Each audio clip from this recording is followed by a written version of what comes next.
vamos então dar início aqui ao nosso webinar e convido para fazer essa fala introdutória aí o nosso sócio fundador da Almeida Advogados, André de Almeida. André, a palavra é sua. Petri, muito obrigado pela apresentação. Deputado, um prazer estar com o senhor hoje. Bruno, muito obrigado pela organização do evento. Nós temos aqui um bate-papo interessantíssimo sobre reforma tributária. O deputado Luiz Carlos Rauli é uma referência no assunto, veterano do Congresso Nacional, foi deputado federal pelo Paraná inúmeras vezes, foi secretário estadual da Fazenda, também do Paraná, durante o governo Beto Richa. Foi prefeito anteriormente, no início de sua vida pública. Atualmente lidera o Podemos no Paraná, desenvolvendo a vida de um partido do novo, do início do seu nascedouro, e tem muito a conversar conosco hoje sobre a reforma tributária. Nós, advogados, nossos clientes, nossos colegas, amigos, acadêmicos, professores, estão aqui na linha, têm inúmeras dúvidas. Nós nos surpreendemos todos os dias ao lermos no jornal declarações do Poder Executivo ou do Ministro da Fazenda, acrescentando ou retirando pautas prioritárias da reforma. Agora, a moda, ao que parece, o governo federal ele trabalha com media training, que trabalha com palavras da moda. E agora a moda é falar dos super ricos. É algo que eu nem sabia que existia essa terminologia jurídica. De forma que existe uma brutal insegurança acerca da reforma proposta. Nem o Poder Executivo Federal, nem o Ministro da Fazenda sabe exatamente aquilo que está sendo proposto. O Congresso, obviamente, debate no seu tempo, no seu momento, mas a sociedade em geral fica perplexa, porque nós temos um sistema que poderá mudar com a vida de todos nós pelas próximas décadas e que está sendo discutida e debatida de forma acelerada e muitas vezes atabalhoada. Então, o objetivo de termos o deputado presente aqui conosco é nos dar alguma luz e alguma orientação e alguma sugestão de caminho para que nós possamos melhor compreender os planos, os desafios e os projetos que estão a vir. Deputado, muito obrigado pela palavra. Fico por aqui. Estamos aqui ansiosos para ouvir e aprender com o senhor. Está no mudo, deputado?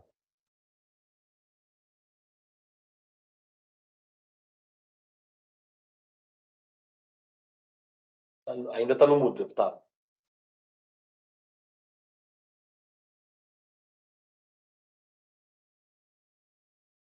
Realmente alguém mutou ele. Muito bem.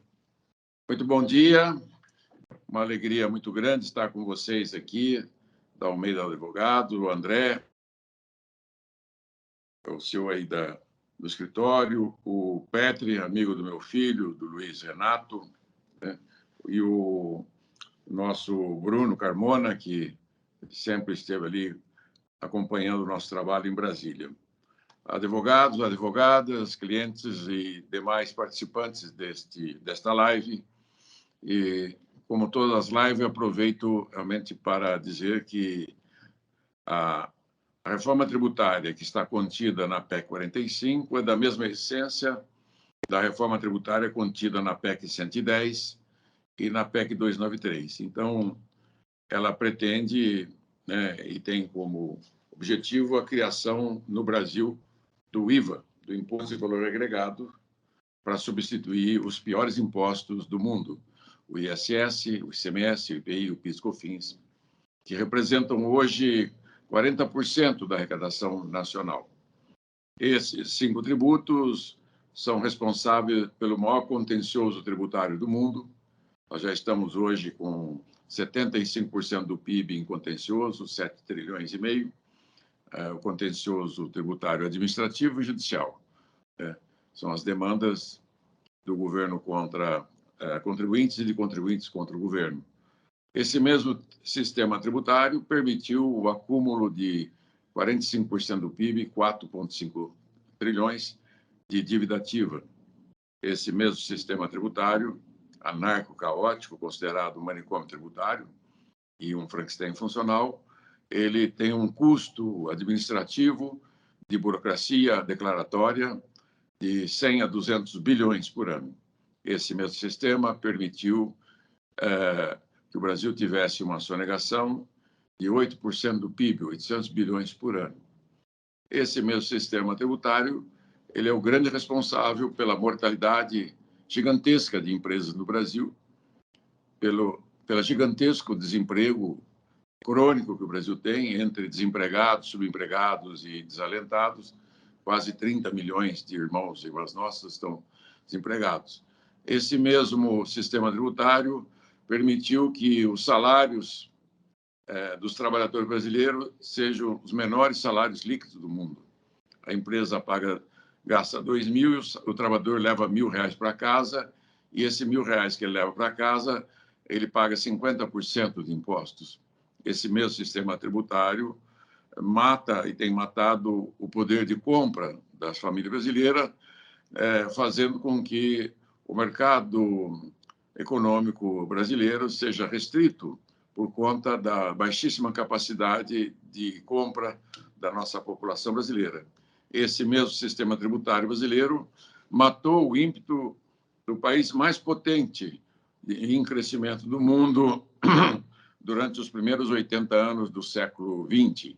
O Brasil teve uma média de crescimento de 6,3% ao ano nos últimos, de 1931 a 1980, caindo para 2% ao ano de 1981 a 2022.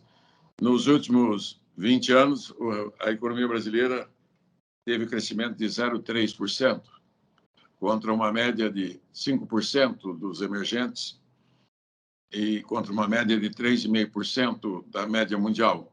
Então, algo de muito ruim, de muito podre tem acontecido nesse país, que tenha o 5º maior território do mundo, a 7ª maior população do mundo, tem as maiores riquezas, as melhores terras, a maior produção e produtividade de alimentos do mundo, tem água potável, tem possibilidade de expandir, dobrar, triplicar a sua produção agrícola e de minerais, etc., e não cresce. Qual é o problema central?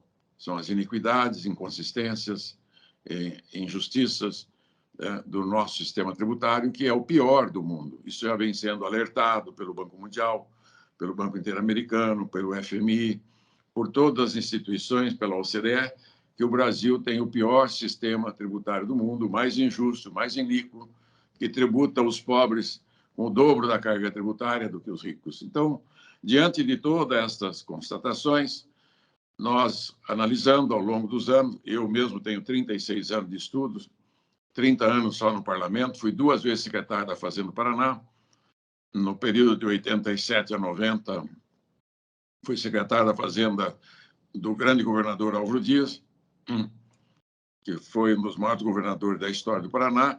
Foi ali que eu conheci o modelo tributário europeu, a partir de um convênio que eu fiz com a Secretaria da Fazenda de Berlim. Com este convênio com a Secretaria da Fazenda de Berlim, eu, que era secretário, e os auditores do Estado, pudemos aprender, né, de que o Brasil tinha um erro congênito, que é o sistema tributário de 65, ele nasceu de ponta cabeça.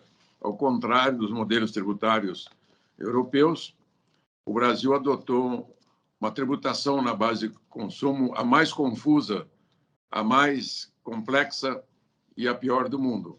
Diante disso, chegou a hora da reforma tributária. Depois de 30 anos lutando com o mesmo texto na Câmara, minha primeira proposta é de 1991, e antes disso, na Constituinte, que eu participei como secretário da Fazenda do Paraná, pelo CONFAS, já havia uma proposta de criação do IVA, só que os anos passaram, nós não conseguimos aprovar a reforma tributária, mas no meio do caminho lideramos, eu e outros colegas, fazer uma reforma tributária para as micro e pequenas empresas.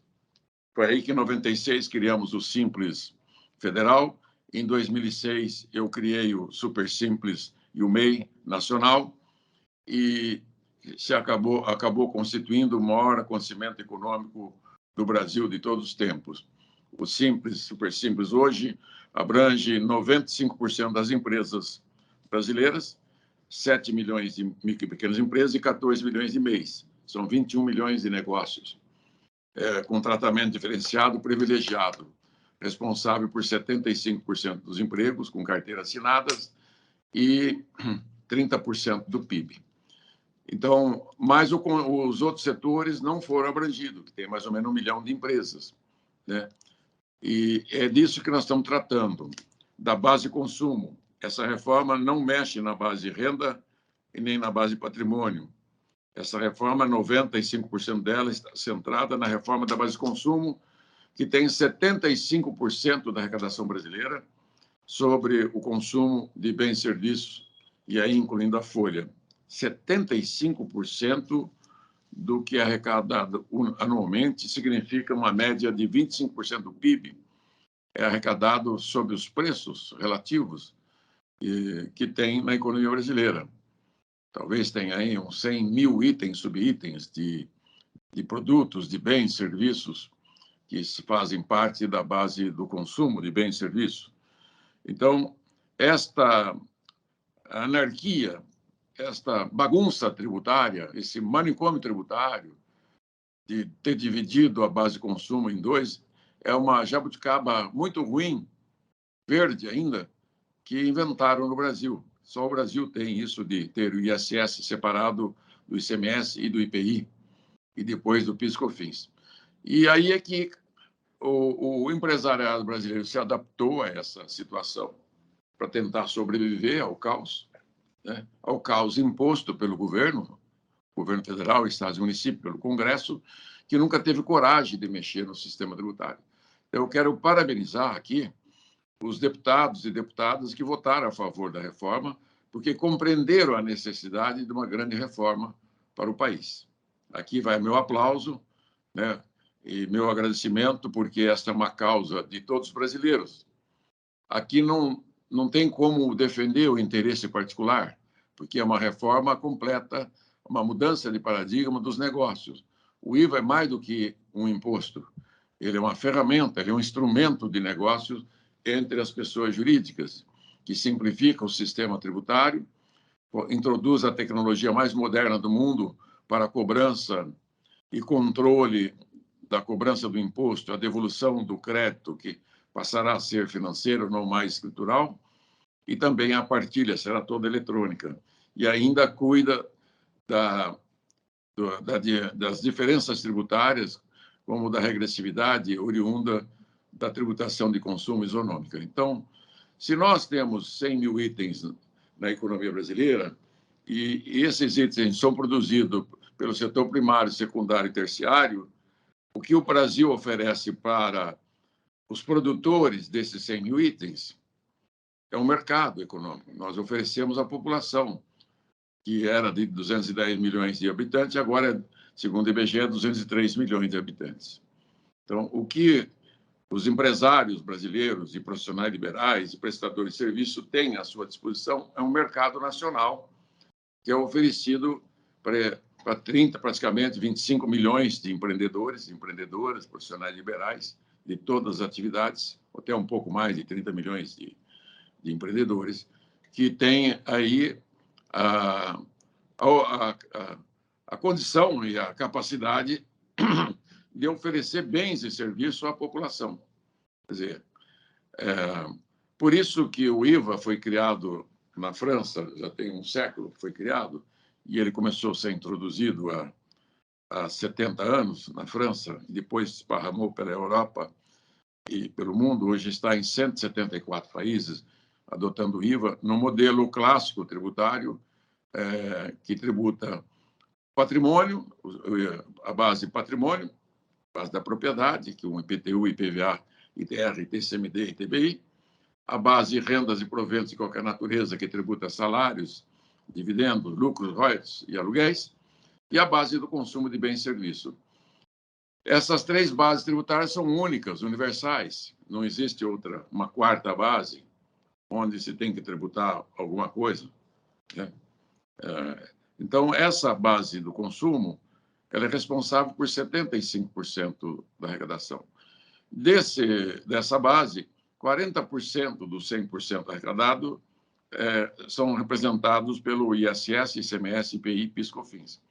O ISS com 3% da arrecadação nacional, o ICMS com 21%, formarão o IBS com 24% da arrecadação nacional, e a diferença 16% será a CBS, a contribuição de bem e serviço, que terá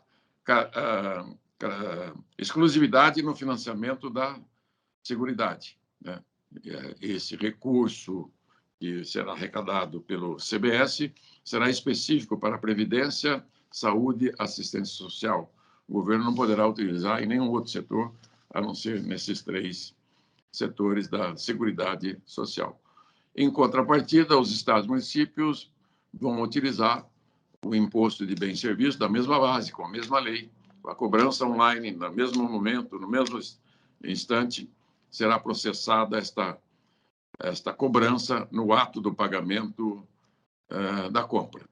Então, isso só é possível, segundo o Dr. Miguel Aboab, o mentor, criador do modelo de cobrança eletrônico 5.0, que é um empresário de Santa Catarina, de uma grande empresa, Neogrid, que colocou o seu modelo à disposição do governo federal, dos estados e municípios, gratuitamente, patrioticamente, dizendo: o Brasil não precisa fazer ato declaratório nem autorrecolhimento mais dos impostos. Os impostos podem ser recolhidos no ato do pagamento, porque ele tem os dois instrumentos mais poderosos do mundo, que é a nota fiscal eletrônica brasileira, que é a mais moderna nota eletrônica do mundo, e o sistema financeiro bancário, que é o mais moderno sistema financeiro bancário do mundo.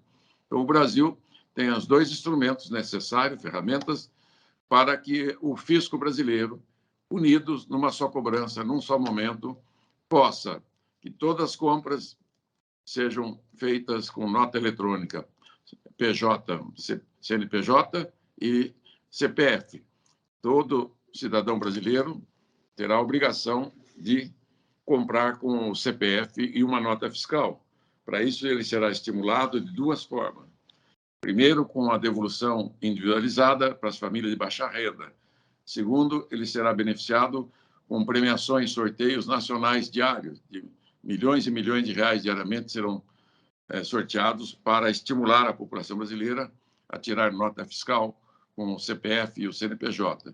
Segundo, as empresas serão beneficiadas porque, ao tirar a nota com CNPJ, ela se creditará financeiramente de todas as suas compras, de ativos, bens, serviços, tudo, com crédito universal e crédito financeiro. Então, como o crédito deixa de ser escritural, ele passa a ser um crédito financeiro.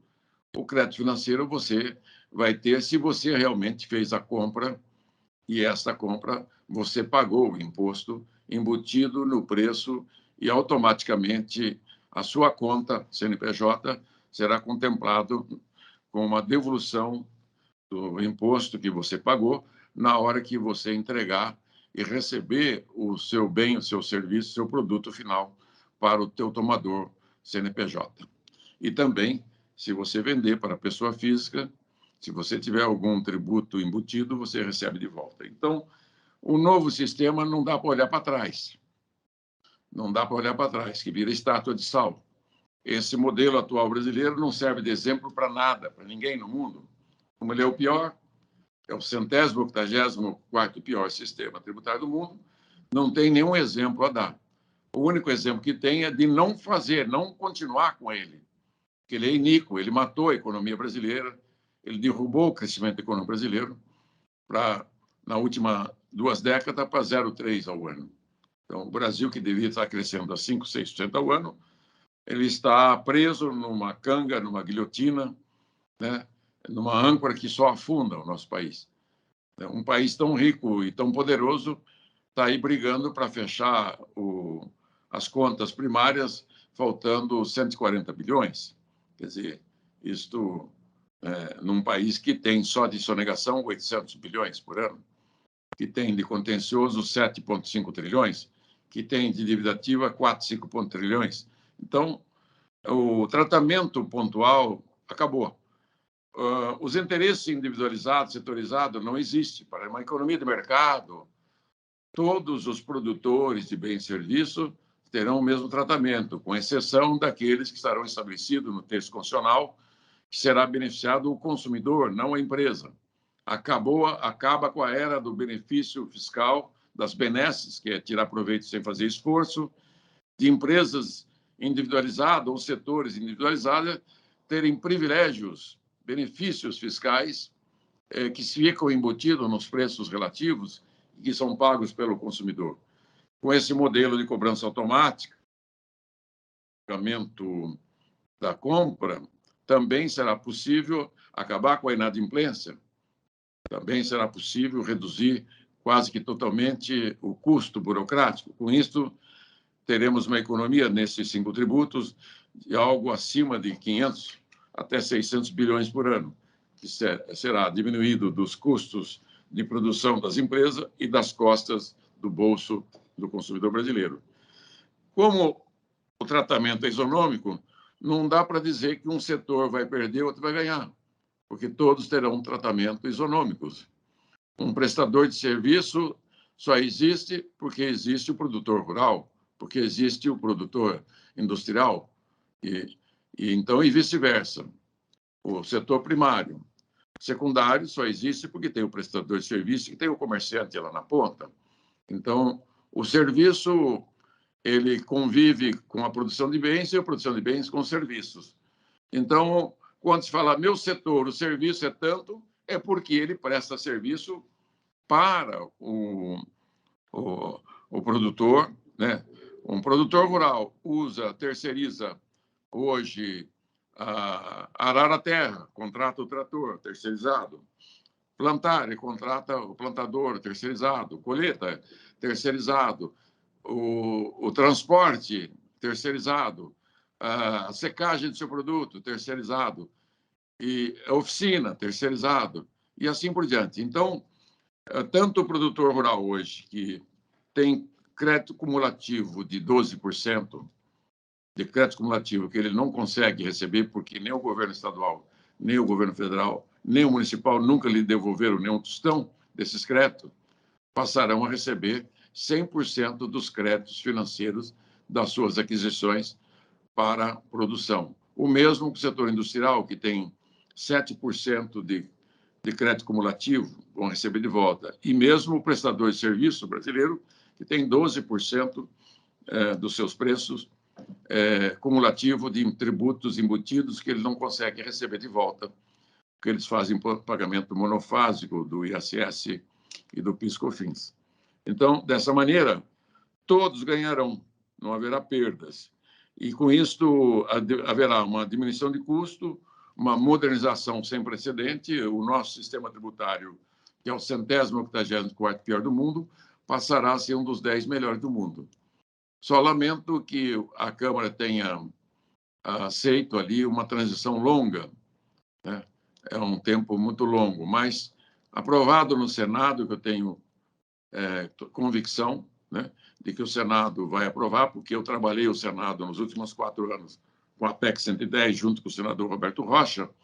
Fizemos um grande trabalho de conscientização dos senadores e senadoras da República sobre as vantagens e a grandiosidade do IVA, que é mais do que um imposto. Ele é uma ferramenta de negócios, um instrumento de negócio, onde o Brasil vai passar a adotar o mesmo modelo de negócio de 174 países, onde os tributos, esse IVA e o IBS e CBS, não entrarão mais nos seus contratos. Quando você fizer um contrato de prestação de serviço, advocacia, para uma indústria, para um comerciante, para o agricultor, para um comerciante ou para um próprio prestador de serviço, não será o escritório de contabilidade que vai pagar o imposto, mas sim o tomador do serviço. E esse, por sua vez, a hora que o seu produto estiver sendo vendido no mercado interno brasileiro, ele vai receber de volta. Se ele exportar, ele vai receber de volta. Então, tanto as exportações e importações terão um tratamento que é dado no mundo inteiro. Não se exporta impostos, não se importa impostos. E outra característica importante, que é o ativo fixo, que hoje leva 4 anos para receber de volta no ICMS, será recebido à vista. Isso vale também para o prestador de serviços, para o agricultor que compra trator, compra peças.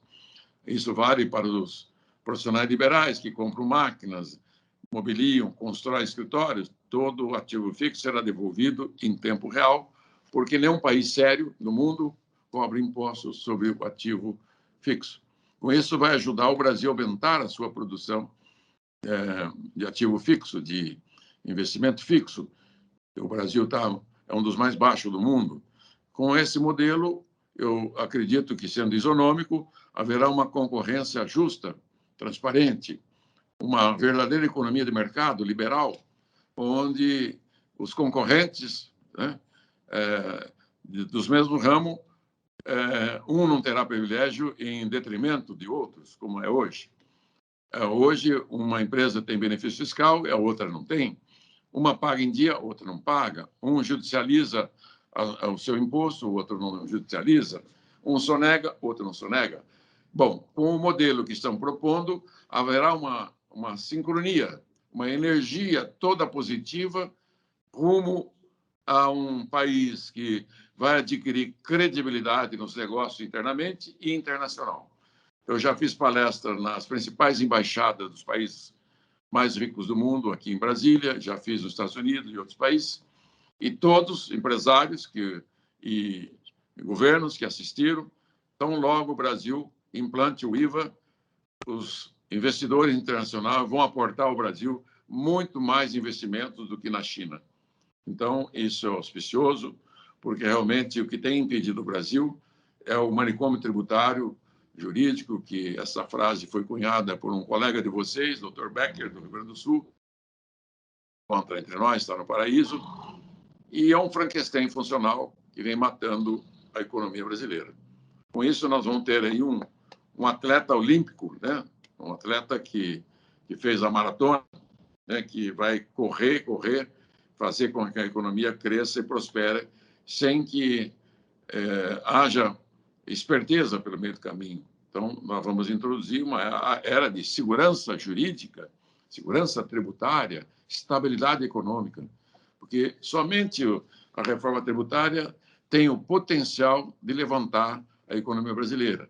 A reforma trabalhista e previdenciária foram importantes para reduzir gastos das empresas, a trabalhista, e prolongar, fazer uma projeção de gastos previdenciários para o governo federal, estados e municípios. Mas a reforma tributária, ela mexe com toda a estrutura econômica brasileira, ela enseja um pacto federativo, e isso está acordado, União, estados e municípios já está acordado no texto, que nenhum irá absorver a arrecadação do outro, então haverá, né, o respeito da arrecadação dos 3 entes federados, dos 5.570 municípios, das 27 unidades estaduais e do próprio governo federal. Segundo, enseja um pacto social, onde está também lá estabelecido que a carga tributária global não será elevada. E eu faço a consideração especial ao contrário, né? Vai diminuir a carga tributária, porque uma parte da carga tributária não está aparente. É cobrado do cidadão, da cidadã, do consumidor, da consumidora, mas não está no caixa da União, Estados e Municípios. Esta carga tributária são as gorduras, que eu chamo de gorduras trans, que estão embutidas nos preços, que são fruto dos incentivos fiscais, da inadimplência e do custo burocrático. Espero ter atendido vocês nessa parte inicial e me coloco à disposição para tirar dúvidas, esclarecimentos, o que for necessário. Às suas ordens. Muito obrigado pela atenção. Deputado, valeu, muito obrigado, viu? Eu como paranaense, tenho muito orgulho de ter você como representante do Paraná lá, também da UEL, Universidade Estadual João Primo, da UEL. E eu queria te fazer uma pergunta. Eu, como o Petri, nós conversamos antes, o Petri, o André, eu sou responsável pela área de relações governamentais aqui do escritório, e eu vou estar acompanhando a reforma tributária a tramitação agora lá no Senado. E qual que é a sua expectativa da reforma tributária lá no Senado? Como é que você tem sentido o clima da tramitação dela? Se vai ter muitos ajustes, se não vai ter uma oposição articulada, ou você acredita que não vai ter? Eu acredito que vai ter 66, 67 votos. Mais do que o suficiente para aprovação. Tá bom. Petri? O senhor acredita que podem haver mudanças no texto, deputado? Ou você acredita que o texto está maduro já na forma como aprovado pela Câmara e o Senado deve tão somente seguir para aprovação? Para melhor, acredito que sim. Tem lá o artigo 20 que tem que ser retirado, né, que cria o tributo da atribuição aos estados exportadores. Eu estou sugerindo trocar por um fundo que já existe, fundo de exportação para os estados exportadores líquidos. Por exemplo, Minas Gerais, Mato Grosso, os dois Mato Grosso, Goiás, Tocantins e Pará são mais exportadores que importadores. E eles se sentem lesados porque trabalham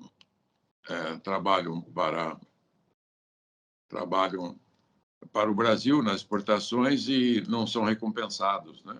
Ou seja, tem a Lei Candir, né? Tem o fundo da Lei Candir, que eles vivem reclamando, e tem a 10% do IPI no texto constitucional para as exportações de industrializado.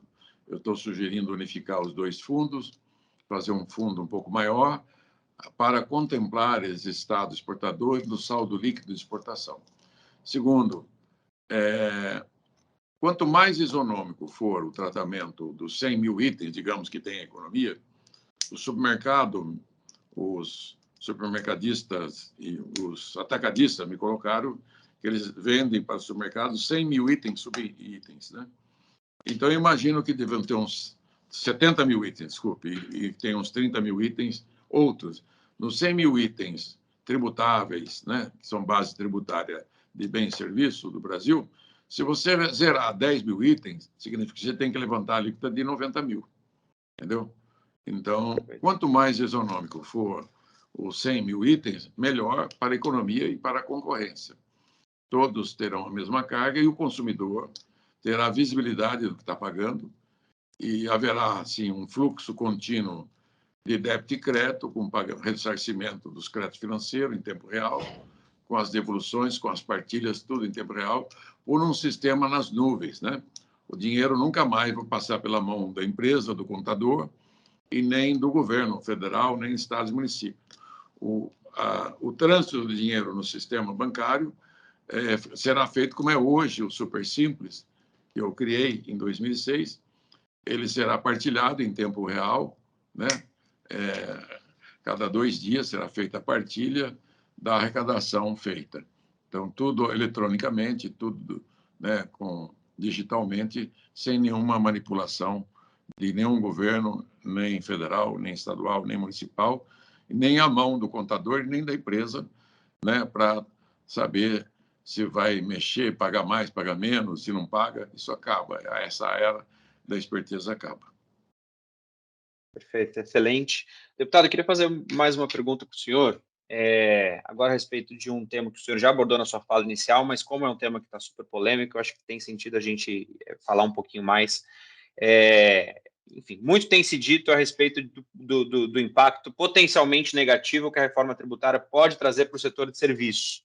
Qual é o que o senhor já abordou na sua fala, que, enfim, hoje o setor de serviços não recolhe ICMS, que é um tributo que por si só pode chegar ali a uma alíquota de mais de 18%.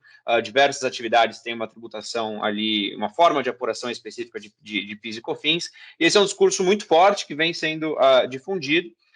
Todavia, por outro lado, essa é uma reforma tributária que, como o senhor comentou, impacta a tributação sobre consumo. Justamente por essa razão, por impactar a tributação sobre o consumo, qualquer eventual incremento de carga tributária, ainda que ocorra, né, ele não deveria, pelo menos em tese, impactar a empresa prestadora de serviço de forma direta, mas sim, se a gente estiver falando de algum possível incremento de carga tributária, impactaria o consumidor daquele serviço, na qualidade de, né, o responsável por arcar financeiramente com o pagamento do imposto, que, diga-se de passagem, vai ser calculado por fora no âmbito dessa reforma. Como o senhor vê toda essa discussão que vem sendo levada adiante pelo setor de serviços, em especial quando se fala de um possível aumento de carga tributária para eles de forma específica? O evangelho de domingo, na missa de domingo, foi do semeador. Ele semeou o bom trigo, né, no campo, E quando começou a nascer, os empregados avisaram que tinha joio também. O senhor plantou o mau trigo? Foi não. Foi inimigo que colocou o joio, semeou o joio no meio do trigo bom. Arranca ele? Falei, não. Espera crescer, depois você arranca o joio, corta e põe no fogo do inferno. Então, e o trigo bom recolhe na tulha. Então, vale muito para isso.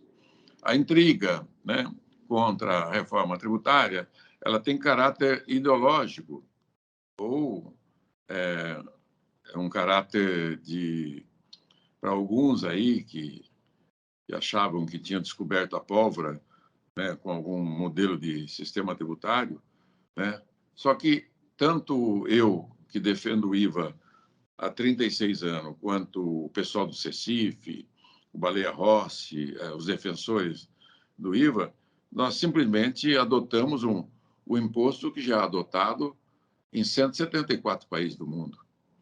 Se ele fosse ruim para o serviço, seria ruim para todos os prestadores de serviço dos 174 países do mundo.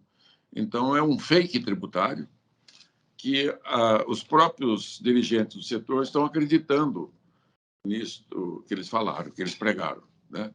Então, como pode, se um sistema isonômico, ele está nascendo sobre os escombros do sistema atual, que é um caos, né? Que como se fosse bombardeado, né, pela Rússia, demoliu o sistema todo, está tudo no chão, e nós estamos reconstruindo do zero, adotando um novo sistema tributário, onde todas as empresas, todos os produtores de bens e serviços, setor primário, secundário e terciário, os seus produtos, né, vendidos à população, terão tratamento isonômico, com exceção daqueles que foram negociados na Câmara, que é a educação em saúde, alimentação básica, transporte público e habitação, que são direitos do cidadão e dever do Estado.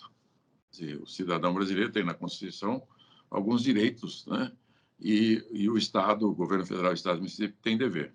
Se eu faço educação privada, é porque há uma falha na educação pública que não deu 100% de educação para a sua população.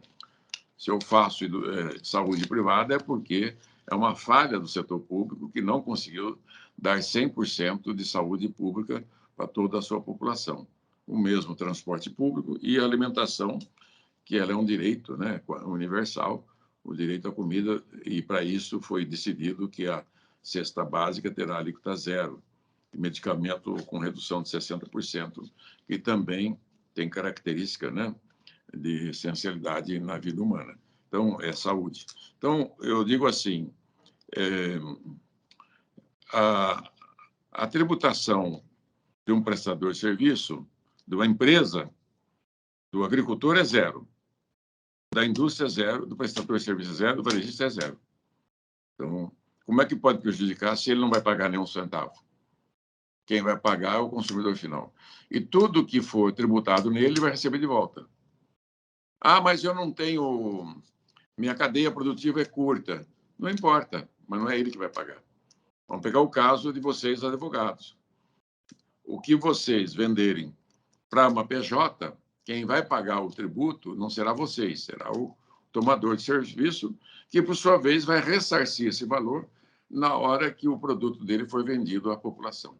Então, o mercado, pensa ao contrário, o mercado está à disposição de vocês, a todos os produtores de bens e serviços, prestadores de serviços, até individuais, aquelas atividades que são ponta final ali, só tem o prestador de serviço local, uma academia de ginástica, né? Mesmo assim, ele tem insumos, e o pouco de insumo que ele tiver, o ativo, ele vai receber de volta. Mas quem que vai pagar? É o tomador final dele, entendeu? Que é o que contrata a academia.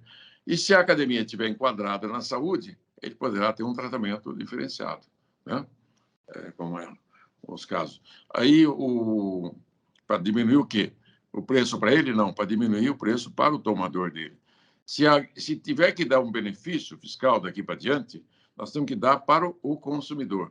E o Congresso Nacional, em nome do povo brasileiro, que vai decidir, não é o governo que vai decidir isso, é o Congresso. Se nós damos ou não damos, né? O governo quer aumentar ali a pena de não sei o quê. Ele quer, mas quem vai decidir se dá aumento de pena ou não é o Congresso.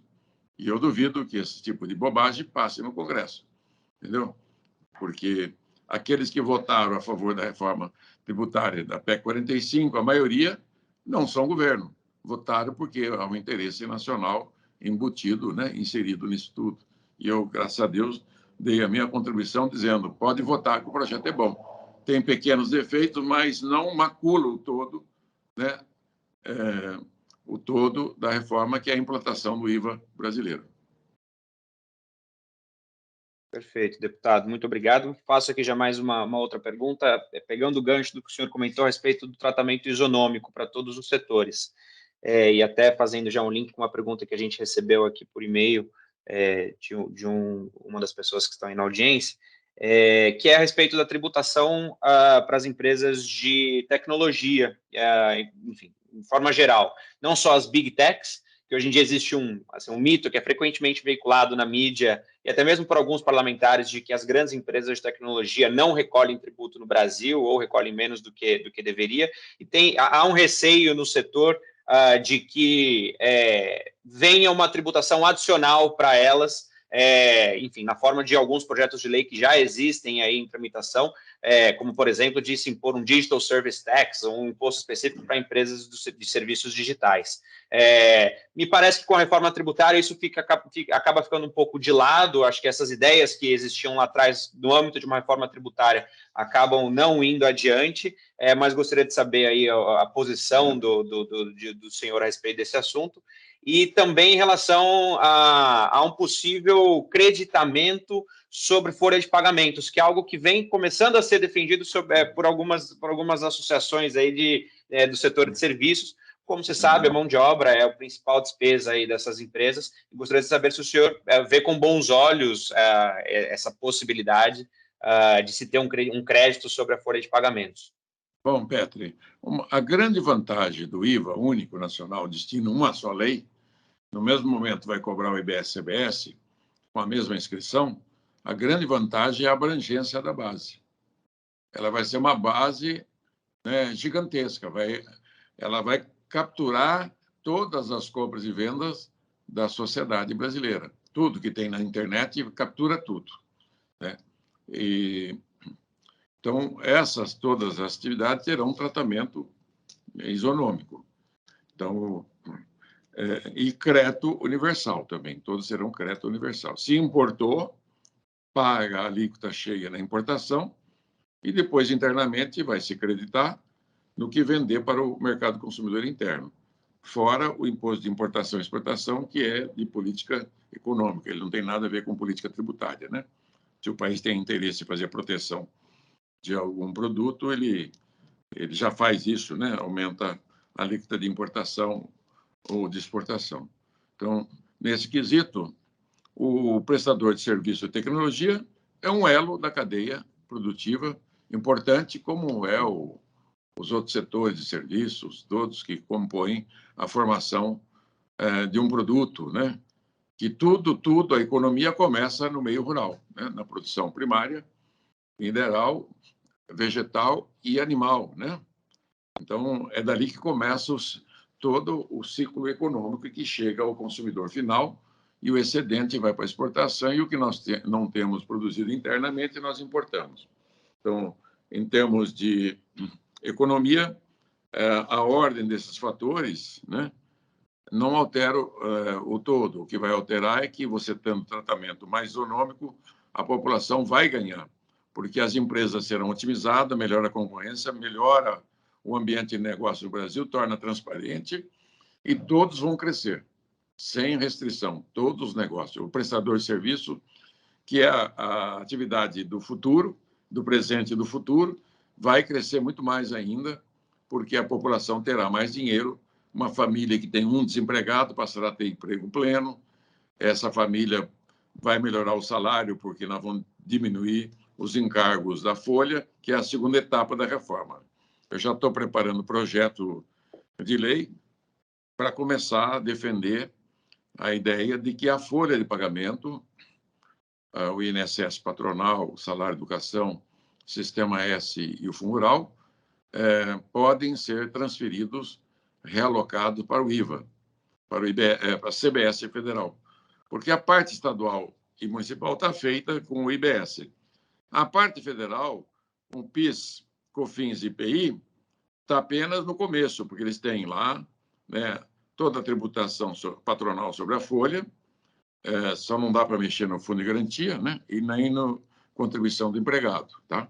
Mas todo o demais é possível zerar e transferir para o IVA, e também o IOF, as 36 CIDs, pode colocar tudo no IVA numa segunda etapa. O governo e o relator, Aguinaldo Ribeiro, não quis mexer com esta parte que eu venho defendendo, que é muito mais simples, muito mais econômico, muito mais produtivo você cobrar a folha patronal brasileira, que é anômala, né? É uma das mais altas do mundo, 20% de alíquota na folha de pagamento.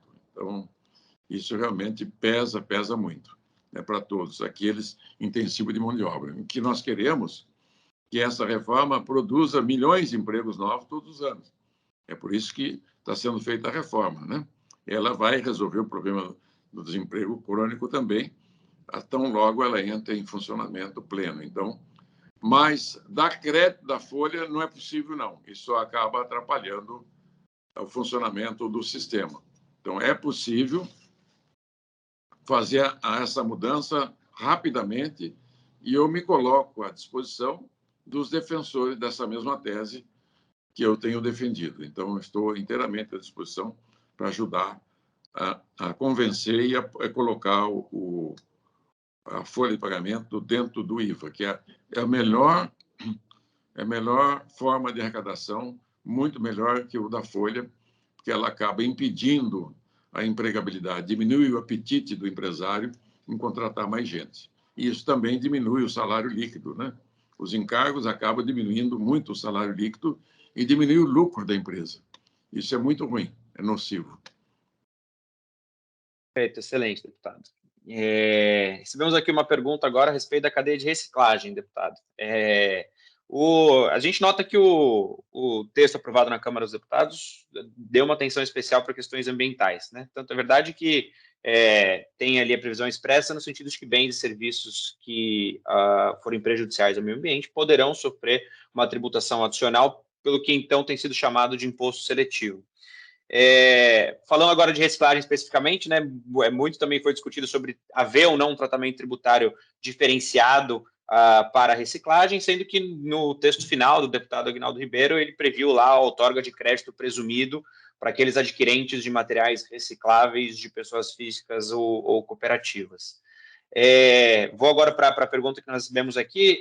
Existe receio do setor de que esse benefício ele seja insuficiente para, de fato, incentivar a cadeia de reciclagem na forma como deveria, e isso em razão de questões de mercado. Foi dado o exemplo aqui de que hoje é mais barato se produzir um plástico novo com base no insumo virgem do que se produzir um plástico novo com base em matéria-prima reciclada. Dito isso, a pergunta que se tem é: em que medida o senhor acha que o governo deve se utilizar de políticas tributárias para, de alguma forma, compensar essas distorções mercadológicas e, de fato, fazer com que a matéria-prima reciclada seja mais competitiva frente à matéria-prima virgem? O remanente, enquanto não reciclado, ele não tem valor, né? Ele é um remanente, não tem valor.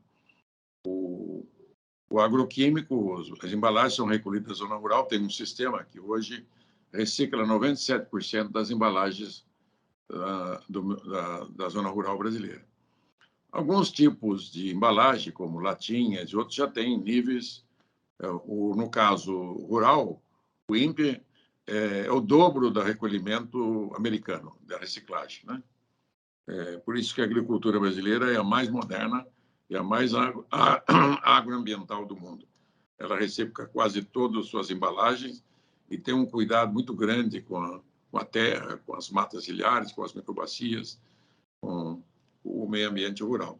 Quanto aos demais remanentes, enquanto remanentes, ele não tem valor. Se ele não tem valor, ele começa a agregar com o transporte, né?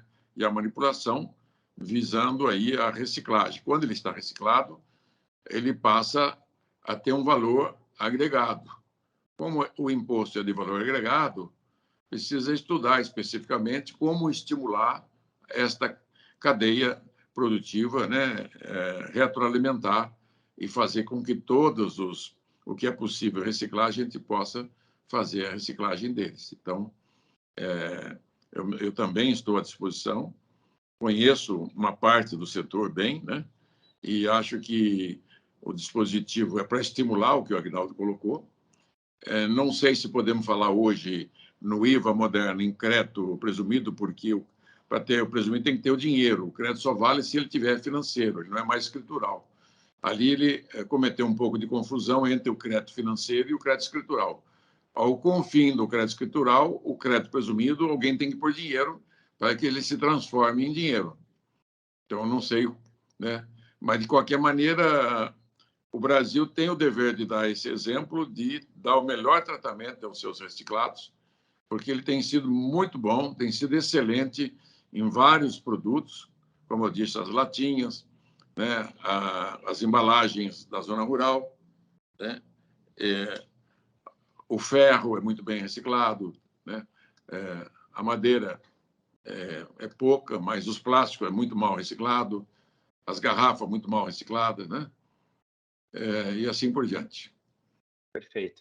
Deputado, vou fazer duas perguntas aqui, uma em conjunto com a outra, agora também que a gente recebeu aqui da audiência. A primeira delas se refere àqueles bens e serviços que possuem alíquota zero.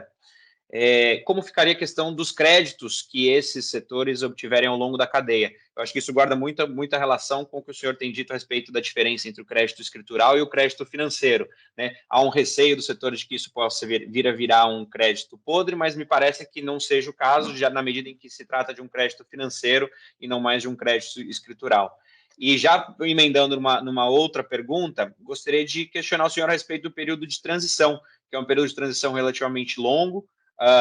Muito provavelmente conviveremos com dois sistemas tributários por um certo período, e em que medida o senhor acha que isso pode, na realidade, aumentar o contencioso tributário, ao menos durante esse período? Bom, a alíquota zero, não tem pagamento, não tem crédito financeiro. O que esta empresa adquiriu de insumo, ela recebe de volta quando ela vendeu o bem ou serviço, ela recebe de volta, mesmo que alguns itens dela sejam alíquota zero, ok? Isso vale para todas as atividades. Com relação à transição, eu também não gostei. Mas entre não gostar e o que foi necessário fazer para ter o de acordo dos governadores, que é o que mais pesou no final, foi aprovado com uma transição longa para eles, né? Para eles, não para o país. Eles pensaram mais no seu ótimo local do que no ótimo nacional, e isso vai atrasar a implantação do IVA nacional. A parte federal não há nenhum problema dele implantar logo, desde que ele faça o teste da alíquota. Então, é possível o governo federal fazer rapidamente a implantação do seu IVA, testar a alíquota, que está lá no texto, um ano de teste com alíquota modal de 1%, que servirá para lastrear a futura alíquota nossa. Então, não haverá nenhuma dificuldade para os escritórios de contabilidade e para as empresas conviver com dois modelos. O velho permanece com a burocracia pior do mundo e o novo não tem nenhuma burocracia, nenhuma obrigação, nem para a empresa, nem para o escritório e nem para o governo. Então, ele será totalmente automatizado. Então, é assim que eu vejo e é assim que eu vou lutar na Câmara nos próximos 3 anos e meio para que isso se concretize e efetive, que seja um sistema que ele seja neutro, né? Um sistema impessoal e atemporal, né? Que ele seja realmente um instrumento de arrecadação da sociedade para a sociedade, né? Que não seja nenhum empecilho para nenhum agente econômico e nem para nenhum agente público, nenhuma instituição pública. Perfeito. Deputado, queria fazer mais uma última pergunta aqui, que é a respeito da reforma tributária da renda. E aí me corrija se eu estiver enganado, uma das suas principais frentes de defesa é deslocar parte da tributação sobre o consumo para a renda. Não sei se eu estou equivocado nesse ponto, mas me parece que o senhor defende que haja esse deslocamento.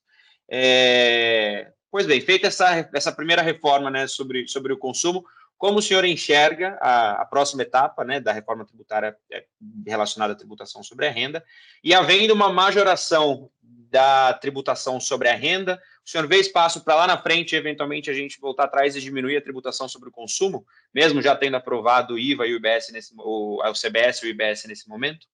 Bom, aí que eu convoco toda a sociedade, o Congresso, alerta o Congresso, a Câmara, o Senado, de não aceitar nenhum aumento de imposto de renda que não seja dedutível da base do consumo. Se o governo federal, porque o imposto de renda, 50% dele pertence aos estados e municípios, né? E 50% pertence à União. Então, se aumentar, digamos, o imposto de renda é mais ou menos 6 e pouco por cento do PIB. Digamos que ele aumente 2% do PIB, ele tem que diminuir 2% da base do consumo, né? Que está desses 5 tributos, tem 13%. Então, teria que cair de 13% para 11%. Ele pode aumentar o imposto de renda e diminuir da folha. Ele mesmo, unilateralmente, ele aumenta 2% do PIB e diminui 2% da folha de pagamento. É uma outra alternativa. Então, isso temos que ficar vigilante, né? Atentos. No Congresso, a sociedade avisado, né? Alerta para que não venha acontecer do governo federal mandar projeto para a Câmara, né? Para poder aumentar impostos sem deduzir da base do consumo. Isso é a regra de ouro que nós temos que preservar. Eu sempre defendi 2 regras de ouro na reforma tributária. Eu sempre foquei na 110 de 2003. A primeira regra de ouro, não aumentar a carga para a sociedade. Segunda, não mexer na partilha da União, Estados e Municípios, que dá uma revolução federativa, né? Então, isso foi obedecido. A única coisa que escapou foi esse artigo 20, que foi concedido na pressão ali na última hora, para que alguns outros estados remanescentes dessem o apoio, né? Eles estavam ali numa encrenca muito grande. Mas eu entendo que o Senado pode corrigir isso tranquilamente.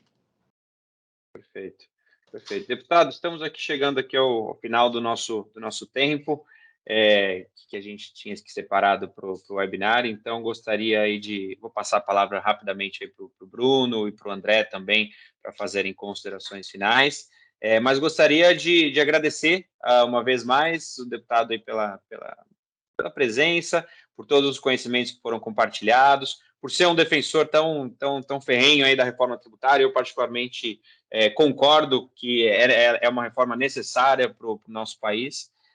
Então, deixo aqui o espaço aberto para o senhor fazer os seus últimos comentários e também para o Bruno e para o André comentarem na sequência, mas já deixo aqui registrado uma vez mais o meu agradecimento pela presença do senhor aqui na manhã de hoje, deputado. Bom, muito obrigado, Petri, Carmona e Almeida. Muito, muito obrigado pelo convite.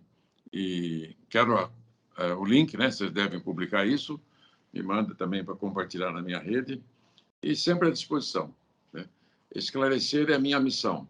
Defender a reforma é a minha missão. Então, eu faço isso voluntariamente. Estou aqui em período de recesso. Hoje eu tenho três lives desta, né? Para poder... 4, aliás. Tem 4. Essa é mais 3 ainda hoje. Ontem eu tive... Ontem, mesma coisa. Então, é ajudar a tirar as dúvidas, esclarecer, tirar os medos, né? Porque toda grande mudança enseja um medo muito grande, né? Não mexa no meu queijo, tá bom assim, né? O ótimo local não tem compromisso com o ótimo global. Nem a soma de 3, 4 ótimos locais. Você tem que ter um ótimo local para poder conseguir uma grande mudança. E esta é a maior mudança econômica da história do Brasil. É uma ruptura, né, que vai mudar o paradigma, né, dos negócios no Brasil. Vai criar uma verdadeira economia de mercado capitalista liberal, né? Porque hoje não é. Hoje é um caos. Muito obrigado, me coloco à disposição, viu? Sempre à disposição. Deputado, eu queria te agradecer, tá? Muito obrigado por você, o seu gabinete, foram desde o início. Essa foi a primeiro encontro que nós fizemos com autoridades sobre temas nacionais que a gente de fazer aqui no Almeida Advogados, foi um pedido do nosso CEO, sócio fundador, o André. Então, eu gostaria muito de agradecê-lo. Te encontro aqui no Congresso Nacional na volta do recesso. A gente conversa. Tá bom, André? Quer fazer uma finalização? Aí, passo a bola para você. Deputado, agradecer a participação do senhor, agradecer a aula que nos deu, convidá-lo para vir ao Almeida Advogados de São Paulo, ou de Brasília, ou do Rio, Belo Horizonte, Recife e todos os mais. Será uma honra recebê-lo aqui pessoalmente. Um abraço, fique com Deus, boas lives. Com Deus. Até mais. Um prazer grande. Um abraço Fica a com todos. Deus, gente. Um abração a vocês. Um abraço a Muito todos, obrigado a pessoal. todos. Muito obrigado.